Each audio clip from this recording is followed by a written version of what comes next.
Unknown vessel, this is Wayland Yutani Anchor Point Station. Please respond. Troop Transport Sulaco. Return. Newt? Kid bit me! Don't touch me! Don't touch her! Bishop. Hicks. Weapons Division intends to develop the alien. Audible Studios present Alien 3 by William Gibson, starring Michael Biehn and Lance Henriksen. Stay frosty.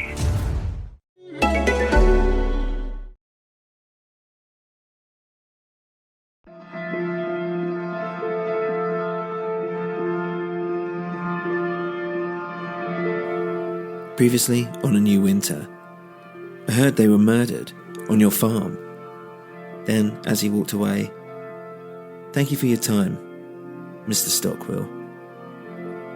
This is episode 53 of A New Winter.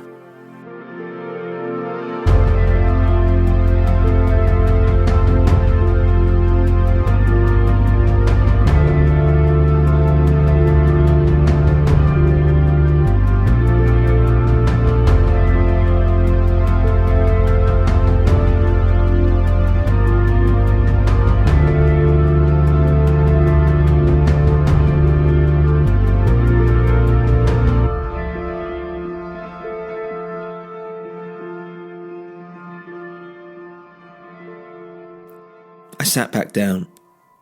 Mr. Stockwell, did I hear that right? What was happening? Was this my true self? Was I the father, the monster? None of this was making sense to me. I had to find out more. I didn't even know where to start. I looked around the house for anything, any clues. And there I saw it. A chest of drawers with framed photos on top. There was my twin brother and I, smiling as boys, arms wrapped around each other with a cheeky grin. They looked familiar, at least. The next photo was of my mother, bless, smiling and looking off camera in a portrait pose. Then the next one troubled me. It was my mother, older now, older than I ever remembered seeing her, with her arm around me. But I was in my 30s, at least. And then the next one was the most horrifying of all. A picture of what looked like me as a boy. A school photograph, tie askew, fake smile. And underneath it said, Joseph Stockwell, R.I.P. It was my twin, and he was dead. And he must have been dead for a very long time, in fact. I started panicking slightly. What did this mean? Was there anything else? I went into Mum's bedroom, and the stale air made me feel slightly nauseous. I started opening drawers and found a cardboard box. Inside was a series of folders with dates, locations, and names. As I looked through, it was a combination of notes and photographs of people. Dead bodies, dead animals, pieces of clothing, hair. Then the more and more I looked, the more I realised this was bigger than I thought. I felt sick and ran to the bathroom to vomit. What was this all about?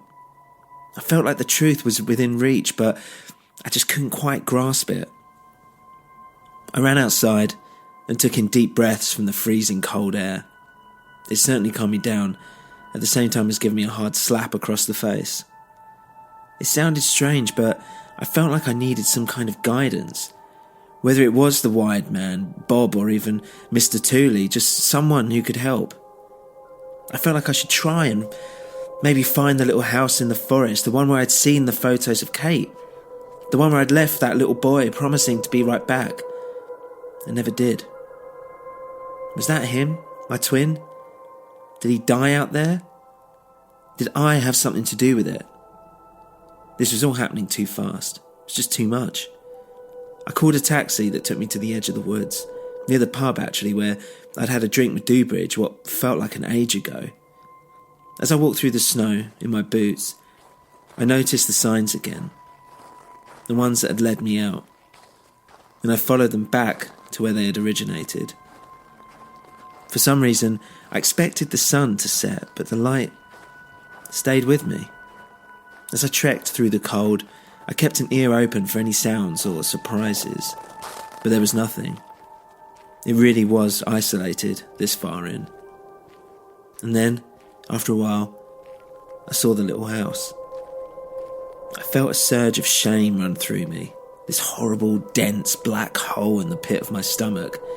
Something just didn't sit right. What was I expecting to see? Then I noticed something at the front of the house. Was that a body? As I drew closer, I saw there was 2 deers strung up on a branch, a bucket under them, full of blood and organs. They'd been cut open and drained. Next to it was a used campfire of sorts. Someone had clearly caught and eaten these animals. Was that even legal? I kept my wits about me. Anyone could be out here. And if it was some psycho, they could easily kill me and no one would even ever know. Okay now, stay steer.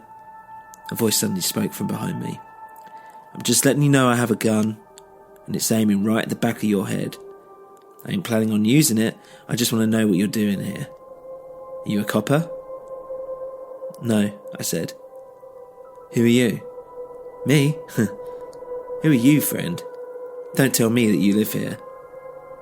I'm gonna turn around, I said. Is that okay? Sure, he answered. I turned around slowly and saw a man in a black beanie, bearded, rough-looking, but with some fairly smart-looking, almost new trekking gear. There's no way he could have been homeless. He looked like he'd just bought this stuff. But my eyes were drawn to the hunting rifle, casually aimed at me from his hip. Clearly he was comfortable with it and confident with his aim, but I doubt he went around shooting it like that. I don't live here, I began. My brother did, and I wondered if he was still here. I wanted to talk with him. No one here, pal, he said. Been here 3 nights now. No one's turned up. Can I ask why you're here?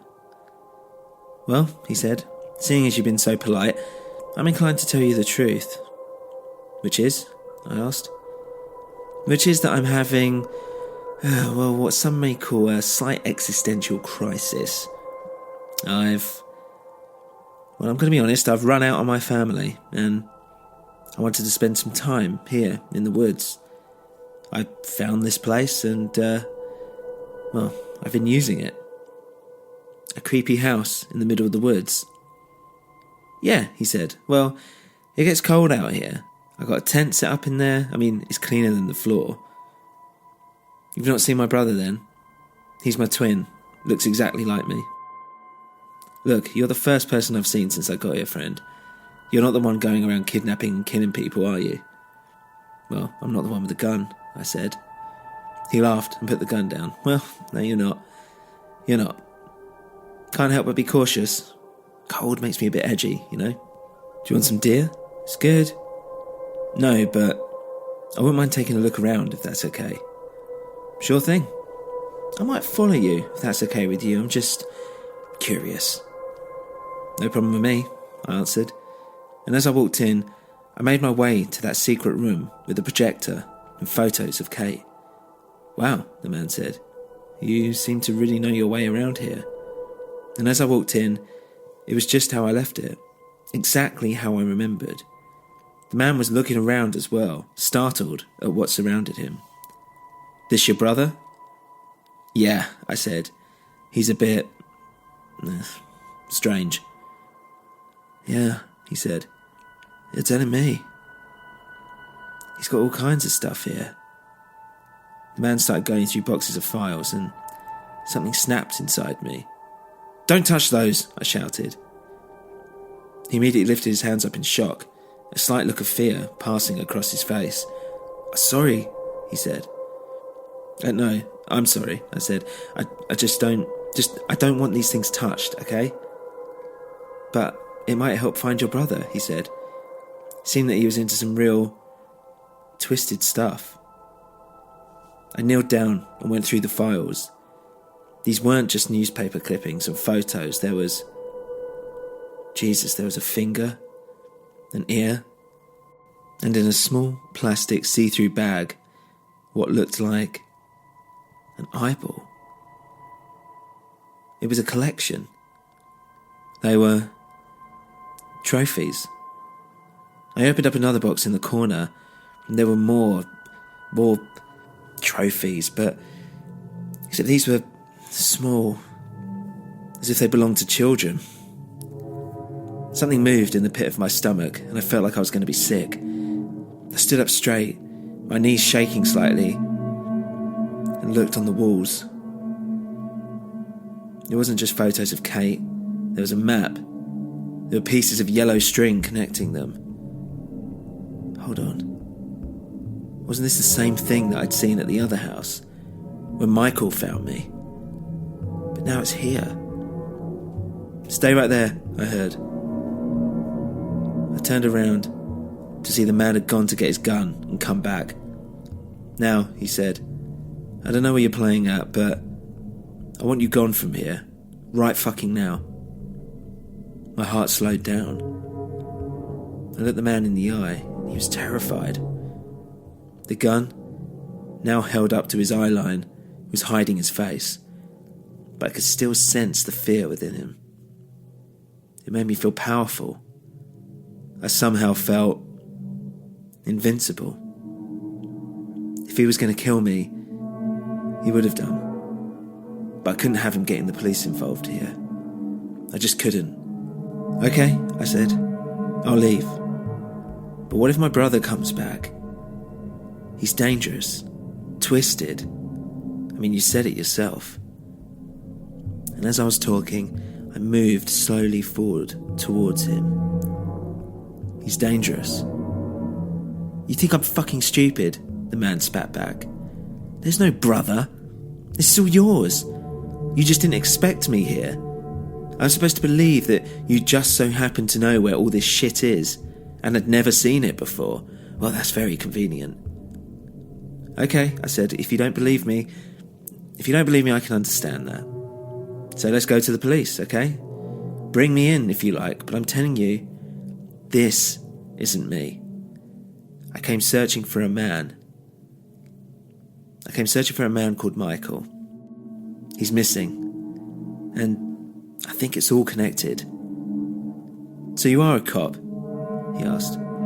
Look, just put the gun down. I'm going to reach in my pocket and show you my identification, okay? He agreed and put the gun down. And I held out my right hand, as if to show him there's no harm.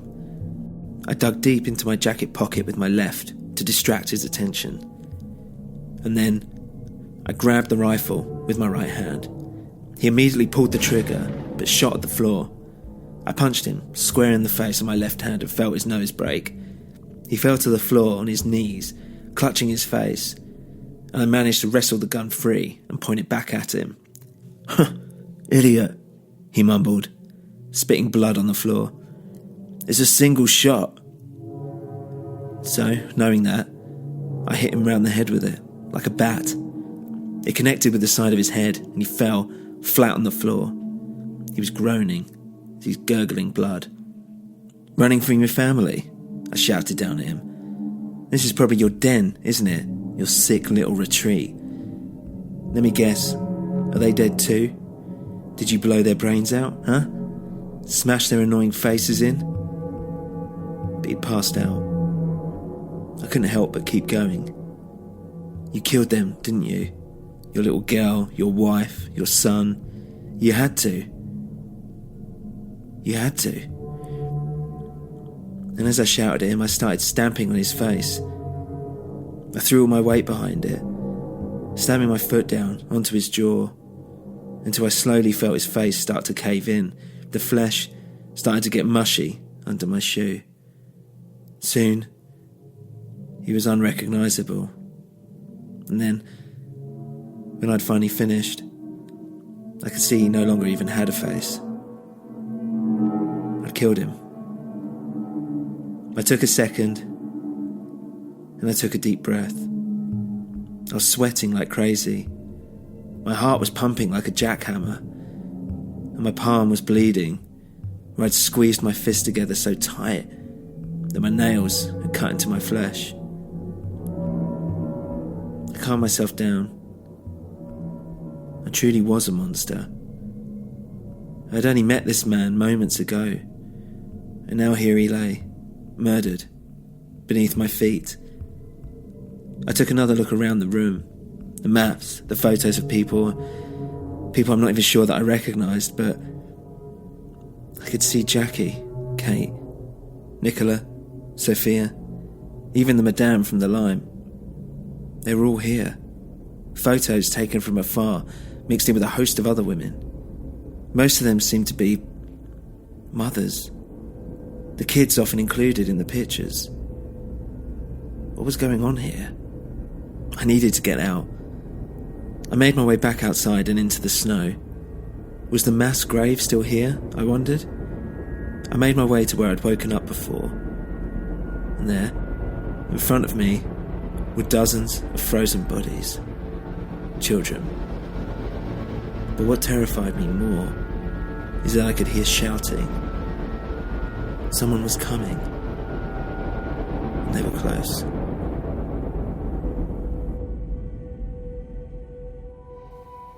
I just want to say a big thank you to my patrons for supporting the show.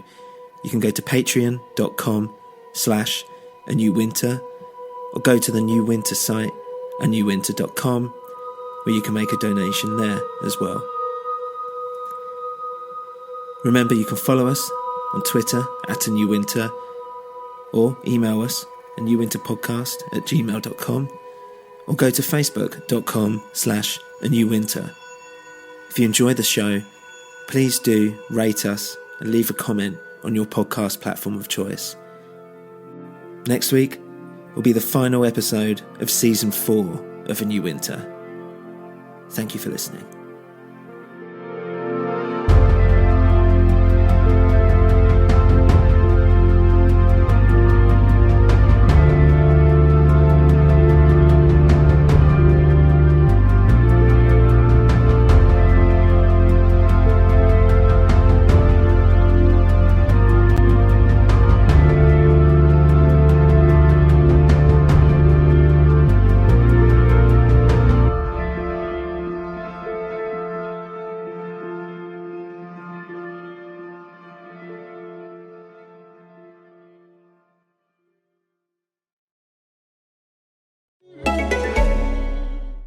We're just not compatible anymore. These days it just feels awkward, clumsy, it's just all a bit heavy. Right. I don't know. Things seem to get in the way now. I just want to see the bigger picture. Is that too much to ask from a tablet? Is your old tablet getting you down? The lightweight Samsung Galaxy Tab S5e has a super thin frame and no home button, so nothing gets in the way of your viewing. Buy before 27th of June from a participating retailer and claim £40 cash back from Samsung within 30 days of purchase. T's and C's apply. Search Samsung Tablet. Tablet. Tablet.